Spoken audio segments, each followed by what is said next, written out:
Speaking of some of those higher net worth individuals and investors, as you partnered up with as well, I Yeah. remember you sharing that story about being prepared, and it was a very business way of preparation, and it didn't gel with you, and just said, "Hey, let's just throw all of these numbers, all these slides, all of this, all of that stuff out. I'm just going to go with my gut feel. I'm going to present it in a way that suits me, and I'm just going to have fun, and I'm not hung up to the outcome." Just tell us a little bit more what happened there, because that was a very good story. Yeah, I'm just trying to think of the one you're thinking of. It's possibly when I was presenting. So I'm a part of some mentoring programs for property. That's normally where you meet other partners, by the way. If you're looking to start businesses or do property developments or what have you, I mean, everyone says, like, don't waste your money on these courses, but honestly, like, some of them are good, and it's about networking, like, not necessarily about what they say on stage. You meet other like-minded people. So I was on a Zoom call and I was trying to do this elevator pitch, and it just was horrible because it wasn't coming from my heart. It was like, yeah, I can give you 15 to 20% per annum. We can take, amounts down to 50,000 and up to 500,000, blah, blah, blah. Just listing off like numbers. And it was just so lethargic and horrible. And you could just see everyone falling asleep.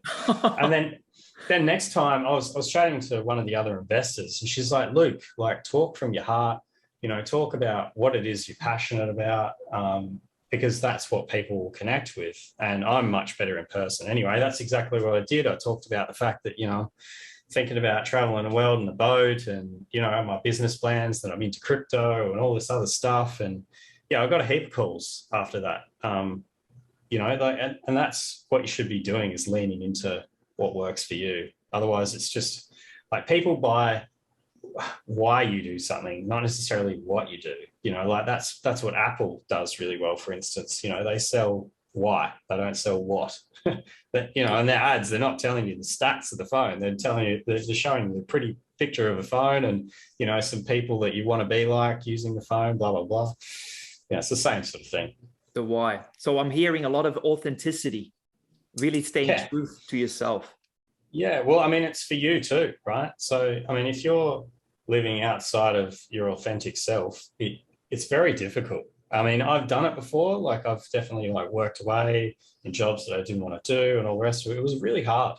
And I think that it probably shortens your life as well. And the quality of life obviously decreases as well. So you might as well do things that you enjoy doing. Obviously, don't be frivolous. But yeah, like, do things that are congruent with who you are.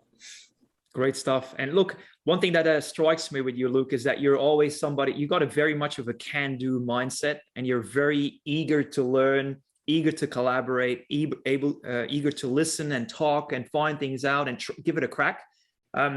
We got introduced by, let's say, mutual contacts. Yeah. At the time, you wanted to, do some certain things in the personal development arena.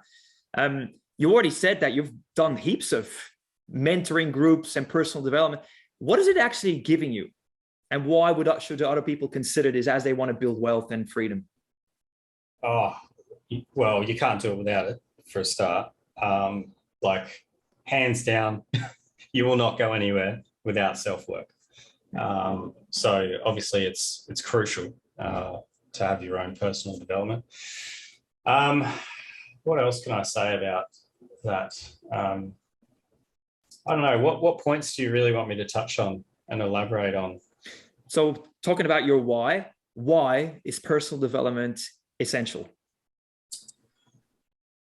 Because if you want to achieve anything, the blockages are always normally internal, right? So everyone looks outside thinking, the government's told me I can't do this, or, like the news, or the person, my friend, or this person said that this business won't work, or whatever, blah, blah, blah, rules, yada, yada.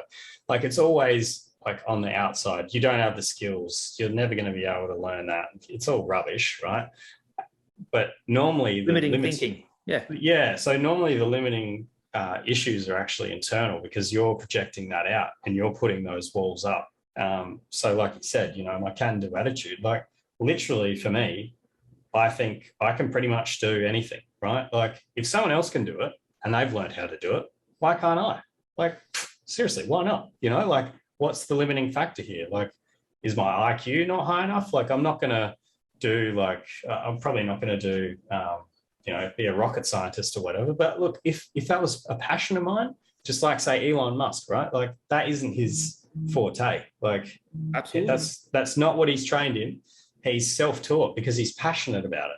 If you're passionate about something, you just need to work with other people or do some reading and self-teaching so that you can get there, right? But yeah, 100%. Personal development is the thing that you need to focus on. Everyone seems to look outside for these algorithms of how to work it out. It's like, no, the algorithm is internal. It's always internal. That's where you need to start first, because even if you do make a lot of money, right? If you've got really poor programming, it'll go. Like you won't keep it. It could even end up worse, right? So the stats on people that win the lottery are ridiculous. They end up worse off in like 5 years, bankrupt, and they've ruined all their relationships and what have you. So you need to work on yourself. It's a journey of growth.